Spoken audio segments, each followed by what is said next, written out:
तो पोएम का टाइटल है विराट fire and ice, compose by Robert Frost. Sir Robert Frost के बारे में अगर बात करें, sir Robert Lee Frost was born on 26 March 1874 and he was died on 29 January 1963. He was an American poet. So Robert Frost कौन थे? एक American poet थे. His work was initially published in England. तो उनका जो जितना भी उनका वर्क था वो खास तौर पे इंग्लैंड में पब्लिश हुआ था। Before it was publish in the United states, known for his realistic description of rural life. और जब उन्होंने रूरल लाइफ का डिस्क्राइब किया और वो यूनाइटेड स्टेट्स चले गए थे, फिर वहाँ पर उनके वर्क का पब्लिकेशन जो था वो यूएस में हुआ, यूनाइटेड स्टेट्स में हुआ।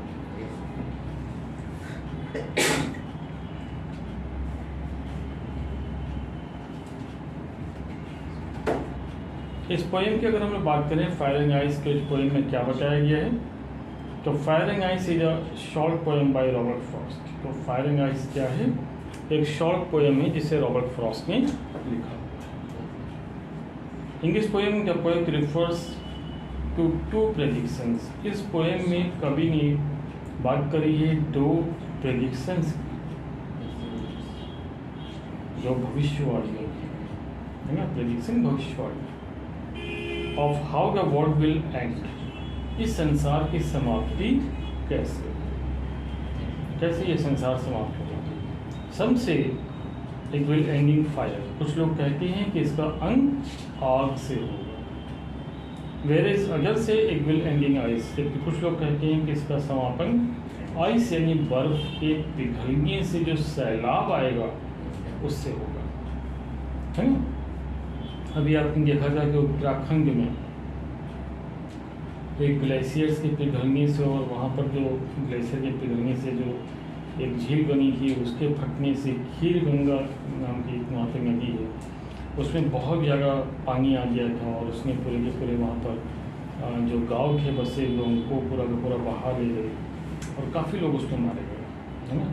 तो ये हो गया कि कुछ लोग कहते हैं भाई जो अंत होगा वो आइस से होगा। आइस यानी बर्फ, बर्फ यानी ग्लेशियर्स जो पिघलेंगे तो पानी बढ़ेगा, पानी बढ़ेगा तो सैलाब आएगा और सैलाब से लोगों की मृत्यु होगी, संसार खत्म होगा।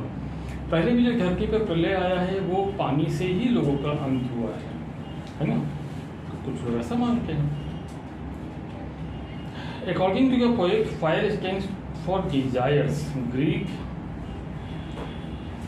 और लस्ट, एवराइस और लस्ट। तो कभी ये कहता है कि भाई देखो फायर का मतलब क्या होता है, आग का मतलब क्या है, इसका मतलब है आपकी डिजायर्स, लोगों की इच्छाएं बहुत ऊंची है। ग्रीड लोगों में लालच है। एवराइस और लस्ट का मतलब है विलासिता, लोगों में विलासिता है ना। अब विलासिता का क्या मतलब हो गया भाई, लोग क्या करते हैं अपनी आरामदायक चीज़ों का प्रयोग करते हैं, जैसे एसी हो गया, फ्रिज हो गया, है ना, और एरोप्लेन्स हो गए। तो ये सब क्या है, ये सब फायर को डिस्क्राइब करती, या फिर व्हीकल्स हो गए, बैटरी वाली गाड़ियाँ हो गई, है ना, बैटरियाँ फट रही हैं, आग लग रही है उसमें, तो वो भी एक रीजन आ जाता है। The more you try to satisfy them, the more they grow. जितना ज़्यादा आप उनको सेटिस्फाई करने की कोशिश करेंगे उतनी ही ज़्यादा उनके अंदर की इच्छाएं बढ़ती रहती हैं। डिजायर्स क्या है? इच्छाएं हैं। आज आपके पास पैदल चलते हो तो आपकी इच्छा होती है कि साइकिल ले लें, साइकिल मिल जाती है तो इच्छा होती है मोटरसाइकिल ले लें, मोटरसाइकिल मिल जाती है तो इच्छा होती है कार ले लें, कार मिल जाती है तो इच्छा होती है कि हेलीकॉप्टर ले लें, है ना। तो डिजायर्स जो है जितना उनको पूरा करोगे उतना ही वो बढ़ती चली जाती है। There is no end to it, इन डिजायर्स का कभी भी अंत नहीं होता है। क्लियर? ये तो हमने आपको बता दिया पोएम का कॉन्सेप्ट, किस सोच को लेकर के ये poem the fire and ice को लिखा। चलिए पोएम्स की लाइन को पढ़ते हैं। पढ़िए। Some says the world will end in fire. Some say in ice.